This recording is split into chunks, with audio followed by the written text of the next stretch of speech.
I doubled up most people here, so.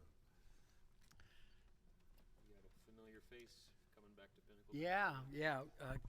Craig Smith and the South Dakota Coyotes are coming in. It'll be a lot of fun. Craig's been a friend of mine, over 20 years now, and it'll be great. One of the things we talked about when he was up for the job with him and his administration was, making sure we played a game, and I promised them we would. They thought I promised that we'd go there. Their hearing's faulty, but we're more than excited to have him up here. I think Craig's got his team, his kind of guys. They don't have incredible depth, but the guys they do have are very capable, as you can see with they've got some impressive wins. He said he learned from the Mayville NDSU meetings never to bother calling you or texting you before the game. So I take it you haven't had much contact in the last couple weeks. Craig who? I mean, we do normally talk, often, and and just I'll see him play and give him a ring, or he'll see us play, or or just talk back and forth, But yeah, when it comes around game time, I'm not that interested in friendship. But I'll be bowling for him every game after this. There's a couple games out there a little bit of a toss-up. I'll just cheer for the team who scores, but it's the way it goes. The other night, I think we lost by 2 to Clemson. Nico Medved at Furman lost by 1 in overtime, and Craig lost by 2.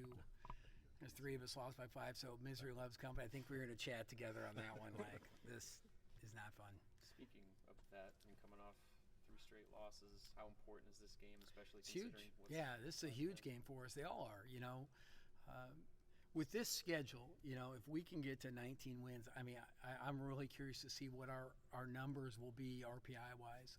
I think it's going to be higher than people think with 18 or 19 wins. And, it's a beast of a league. It's a beast of a schedule, but you just got to scratch out any win you can.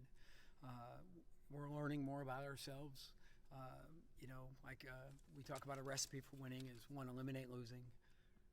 2, take away the strengths of your opponent. And 3 is somewhere in there, players are going to have to make some plays and step up. Maybe a coach steps up and makes some brilliant call, like go to his own or something crazy, but I don't usually do that, so I leave it to the players.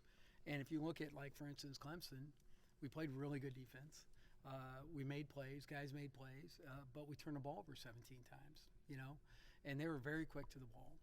And then they had just 4 instances where we had stops and they got a loose ball or offensive rebound and made threes that were just daggers, Each time they hit them, you just felt like, holy cow. And we're not making threes. Let's face it, every time we make threes, I don't care who it is, if we're ahead by a few points, we separate. If we're behind, we close the gap. You just look at anything where we throw in, we have 5-6 possessions, make a couple threes in there, and we're a completely different team. So obviously we have to try and get that going too, whether it be by confidence or if coaches have to manufacture something for them. But we got to get, those main guys, besides Ty and Glenn, we've got to get those other guys making outside shots. Are you getting the right guys to shoot threes, and are they in the right place to shoot threes? Well, that's what I mean, is that's what we have to look at, is that, we haven't shot threes well late when things break down and becomes motion. But you can't always just manufacture a 3 either unless you have all these weapons, right? And we're a little bit limited that way. I think we're a tough physical defensive team. I really like where our mindset is that way. But that's not always, means they're the most polished offensive team. But I will tell you this. I told our guys in film yesterday, this is either going to be 2014 or 2015.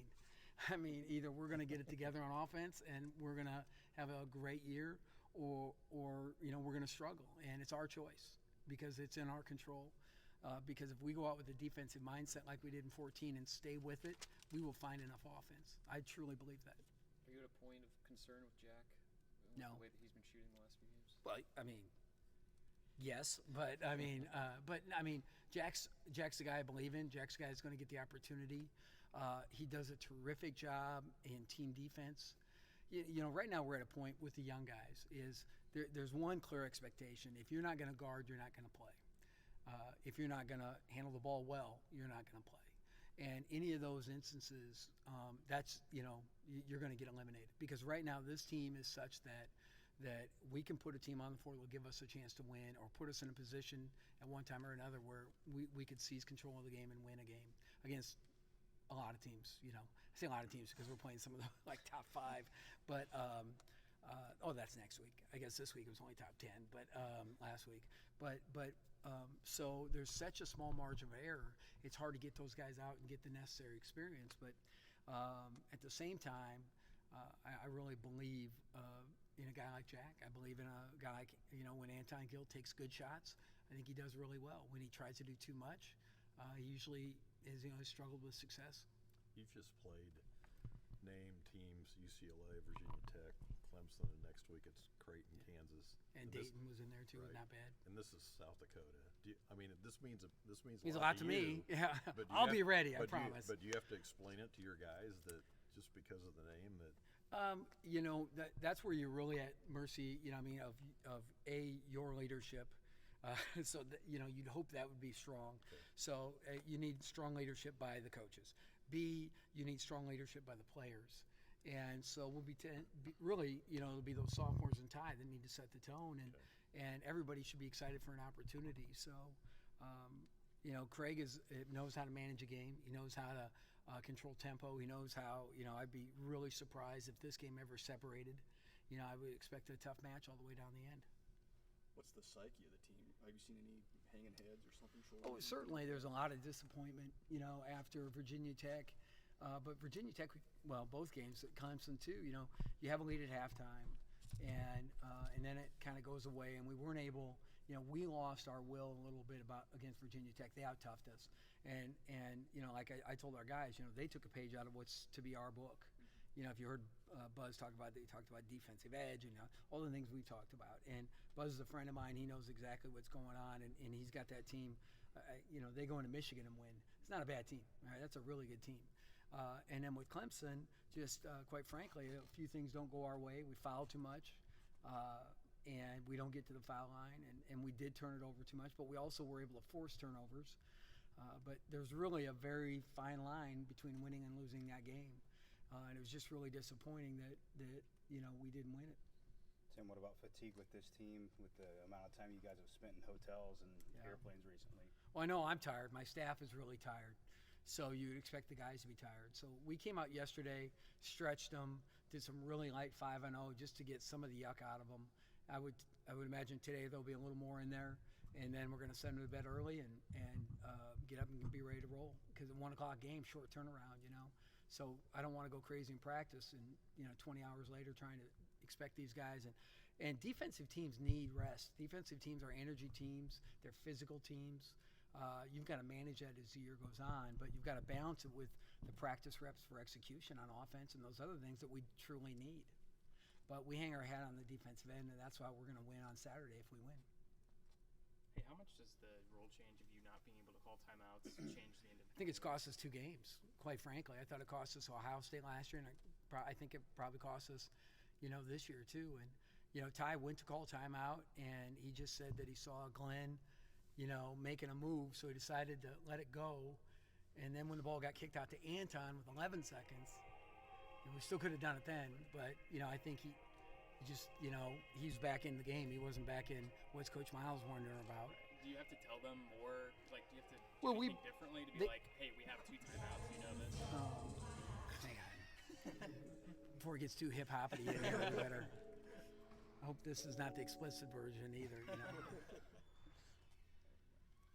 He better be a good player. I mean, that's all I Just one of those guys that aren't making shots he's going to hear from.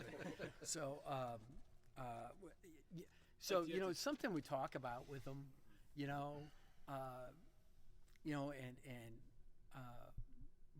and we've talked about it. We've addressed it. I don't know. I guess I don't know what else to do, other than you got to get the kid to, and like last year, for instance, when Benny was calling timeout, and he called for timeout and signaled for timeout, the ref said, I said, why didn't you give us the timeout? He said, well, your guy was dribbling. I said, well, that's not the guy that called timeout. There's a guy right in front of your, he's like to the right of you 1 inch. And for the refs, it's hard because, they're so locked in on the ball now, they don't have to worry about the sideline for it. Where in the old days, you'd get a savvy veteran official and say, hey, I'm right here with you. If you need me, let me know.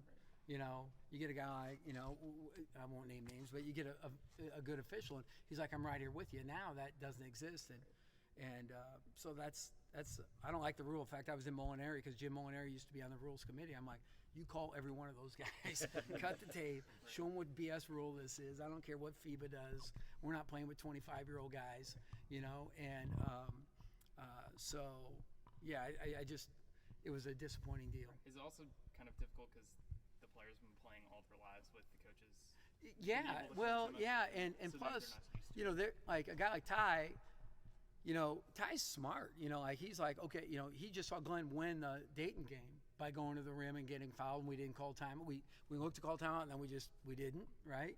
And so now we're in almost the same situation. But when Glenn got bounced out wider than I want, so there's thirds of the floor, and if he can stay in right on that the outside third, right on that, you know, right off the lane line, if he can stay in there, it's really good.